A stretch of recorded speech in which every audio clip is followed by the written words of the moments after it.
Assalamualaikum dan salam sejahtera. Saya Lukman Muhammad. Ini ringkas 12 tengah hari.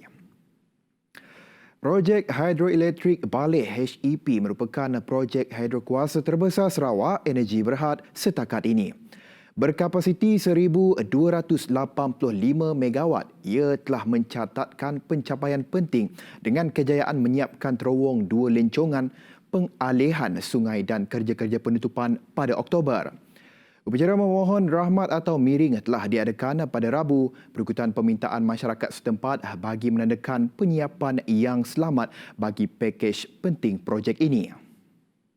Sarawak Energi berkata penyiapan terowong lencongan, pengalihan dan penutupan sungai itu adalah sebahagian daripada 6 pakej kerja projek Baleh. Sehubungan itu, Menteri Utiliti Sarawak Datuk Seri Dr. Stephen Rundi Utom mengucapkan tahniah kepada Sarawak Energi dan memberi pujian kepada pasukan projek Baleh serta kontraktor berikutan tumpuan yang berterusan terhadap projek itu meskipun berdepan pelbagai cabaran di tapak projek dan pandemik COVID-19 yang berpanjangan. Katanya HEP Baleh merupakan satu daripada projek infrastruktur terbesar Kerajaan Negeri Sarawak dan projek hidro kuasa terbesar Sarawak Energi setakat ini.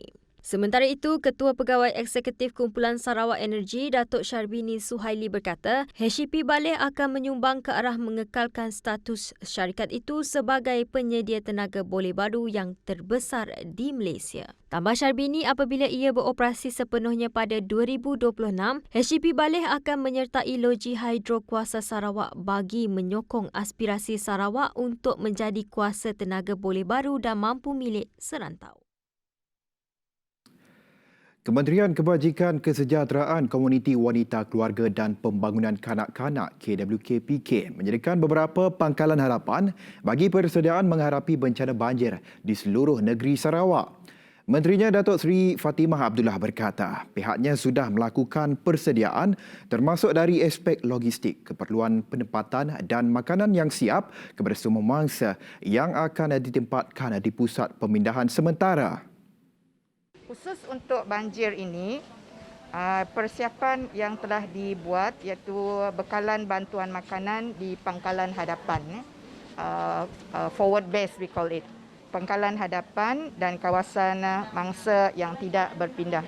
So ada tempat di mana memang di situlah bekalan makanan disimpan dan khas untuk kawasan yang mana mangsanya tidak berpindah, mereka berada di situ, tidak pergi ke pusat pemindahan. Beliau berkata demikian selepas merasmikan Majlis Penyerahan Geran NGO KWKPK kepada PAWE, PPWE dan PDK Daerah Kuching pada Sabtu. Fatimah menambah tiada aktiviti memasak di pusat pemindahan, namun tata cara penyediaan adalah menerusi makanan yang telah siap. Keputusan yang telah dibuat ialah keputusan yang dibuat oleh Jawatan Kuasa Bencana bahawa tidak ada aktiviti memasak di pusat pemindahan masa pandemik COVID-19. Kalau dulu memang ada, kita melibatkan sukarelawan untuk membantu memasak bagi mangsa banjir yang dipindahkan ke pusat pemindahan tu. Tapi sekarang aktiviti ini tidak diadakan disebabkan pandemik COVID. Kita akan sediakan makanan bermasak, disediakan makanan bermasak.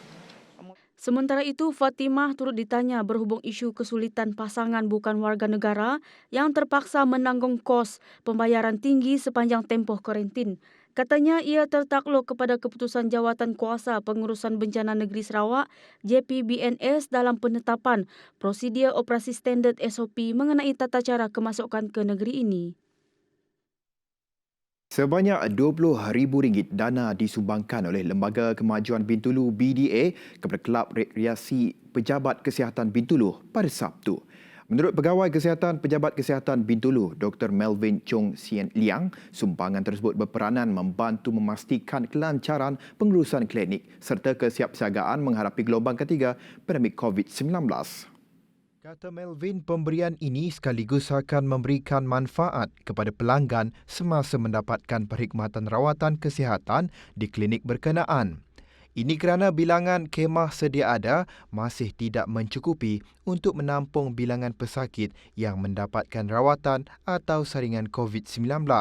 Penyerahan berbentuk cek disampaikan Timbalan Pengerusi BDA Haidar Khan Asgar Khan dan disaksikan Menteri di Jabatan Ketua Menteri, Integriti dan Ombudsman Datuk Talib Zulkifli dan Pengurus Besar BDA Muhammad Yaakob Kari. Dalam majlis tersebut, Talib turut mengajak masyarakat untuk terus mempraktikkan serta memudayakan kelaziman baru dalam kehidupan harian dengan mematuhi garis panduan yang dikeluarkan Kementerian Kesihatan Malaysia KKM.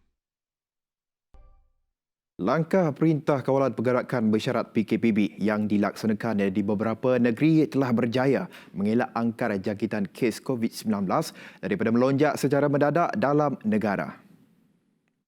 Ketua Pengarah Kesihatan Tan Sri Dr. Nur Hisham Abdullah, pada peringkat awal berlakunya gelombang ketiga wabak itu, beberapa agensi termasuk Imperial College di London contohnya menjangkakan bilangan kes akan meningkat sehingga 5,000 ke 8,000 kes sehari dan beliau sendiri pernah mengatakan bahawa jangkaan KKM adalah 4,500 kes sehari pada penghujung Oktober. Ternyata kita sampai akhir Oktober, kita lihat kes tu kurang pada 1.5.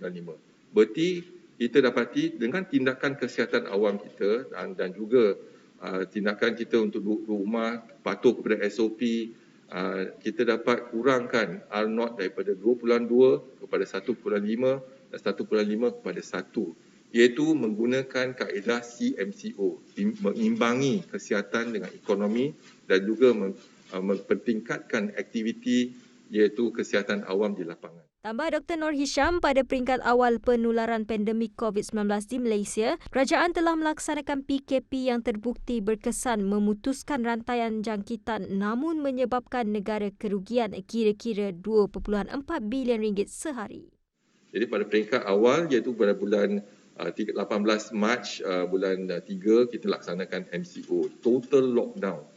Iaitu kita melaksanakan 2 minggu dan kita lihat kesannya dan tindakan kita daripada pengalaman kita, kita berjaya meratakan lengkok walaupun ketika itu kluster Sri Petaling telah pun balik ke kampung masing-masing dan penularan kecantikan COVID-19 telah pun berlaku dan juga mereka yang kembali berluar negara. Tapi menggunakan kaedah PKP, dia amat berjaya dalam tempoh 6 minggu kita berjaya mengawal kes-kes penularan COVID-19 dalam negara kita. Kes baru COVID-19 di Kota Kinabalu dijangka naik mendadak apabila keputusan ujian saringan di penempatan Telipok dan Kampung Numbak diperoleh dalam masa terdekat. Ini kata Menteri Kerajaan Tempatan dan Perumahan Sabah Datuk Masidi Manjun. Masidi yang juga jurucakap rasmi COVID-19 Kerajaan Negeri Sarawak berkata, Jabatan Kesihatan Negeri Sabah masih membuat saringan COVID-19 di 2 kawasan yang dikenakan Perintah Kawalan Pergerakan diperketatkan PKPD yang mempunyai penduduk padat sekitar 21,000 orang. Kota Kinabalu mencatat kes baru tertinggi COVID-19 pada Sabtu dengan 109 kes daripada keseluruhan 346 kes seluruh negeri Sabah. Manakala sebanyak 36.71% atau 127 kes baru dari Kota Kinabalu, Lahad Datu, Sandakan dan Kudat yang berpunca dari saringan dibuat ke atas kontak rapat. Masidi menambah jumlah katil untuk merawat pesakit COVID-19 di negeri itu masih mencukupi kerana hanya 36.09% daripada keseluruhan 6,576 katil digunakan. Lari menara nombor 1 Malaysia, Soh Wai Ching disahkan sebagai pemegang jenis world record untuk cabaran pendakian tangga menegak dalam tempoh 1 jam kategori lelaki dengan jarak 1,1.295 km yang baharu. Soh menerima pengesahan itu daripada pengadil Guinness World Record Swapnil Dang Arika dari India dalam tempoh 48 jam seperti yang dijanjikan, diikuti dengan pengesahan bertulis dari Ibu Pejabat Guinness World Record di London. Pada Rabu, Seoul berjaya mengatasi rekod dunia semasa iaitu 1,227 km dalam tempoh sejam yang dipegang oleh David Robles Tapia dari Spanyol. Sementara itu, Naib Presiden Persatuan Larian Menara Malaysia, Ravinder Singh, dalam kenyataan pada Sabtu berkata penyampaian sijil rasmi secara maya akan dijadualkan berlangsung di Kementerian Belia dan Sukan KBS dalam tempoh terdekat ini. Sekian sahaja untuk jam ini kepada anda di luar sana, terutamanya pelajar yang sedang bercuti sekolah. Jangan lupa untuk menghantar video mengenai aktiviti menarik anda di rumah ke Facebook atau Instagram Sejahtera Asia. Saya Lukman Muhammad, salam hormat dan salam sejahtera. Hello, hai. Berita baik kepada semua pelajar yang sedang cuti sekolah sekarang ni. Agak-agaknya apa yang mereka buat kat rumah sekarang ni, Jess? Mungkin ada antara anda yang sedang main dango ataupun sedang mandikan kucing ataupun sedang main guli, main congkak, main seremban. Apa yang paling penting, ini masanya untuk anda hantar video aktiviti menarik anda di rumah kepada kami di Facebook dan Instagram Sejahtera Asia. Tapi ada syaratnya. boleh. Dan syaratnya adalah anda mesti dari sekolah merendah, sekolah menengah ataupun pelajar universiti. Durasi video tu macam mana, Jess? Durasi video tu mesti kurang daripada 2 minit. Dan diambil secara melintang atau horizontal. Kalau macam Gas ni dah habis belajar macam mana? Boleh tak? Hantar je Gas, Hantar sahaja. Jadi apa tunggu lagi? Hantar video anda sekarang di Sejahtera Asia. Daripada inspirasi, kami cetuskan inovasi.